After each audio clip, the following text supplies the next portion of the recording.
घटना दुरुस्ती करून देशाचं संविधान बदलण्याचा प्रयत्न आहे। लोकशाहीसाठी हा काळा दिवस आहे असं वक्तव्य पृथ्वीराज चव्हाण यांनी केलंय।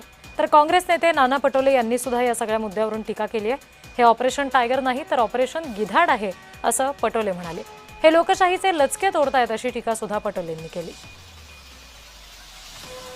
लोकशाहीला हा प्रचंड मोठा धोका आहे। हे लोक निवडणुका जिंकू शकत नाहीत।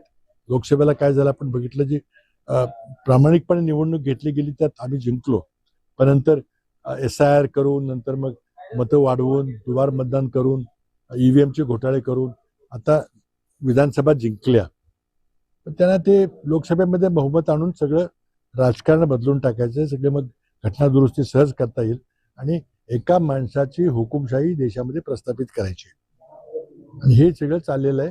अत्यंत लोकशाहीच्या दृष्टीने अत्यंत काळा दिवस आहे याचा। हे ऑपरेशन टायगर नाही, हे ऑपरेशन गिधाड आहे। ही लोकशाहीची हत्या आहे। ज्या विचाराने लोकांनी या खासदारांना निवडून दिलं होतं त्याच विचाराला संपुष्टात आणणं हे मोदी आणि त्यांचा अलायन्स करते आहे। त्यामुळे टायगरचा अपमान करू नका, हा गिधाड आहे।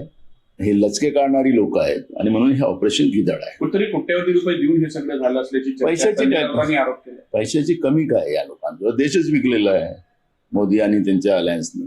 त्यामुळे यांच्याजवळ पैसा भरपूर आहे। आता ते 50 कोटी आहे की 100 कोटी आहे ते काही मी पाहिलेलं नाही आहे, पण यांच्याजवळ पैशाची कमी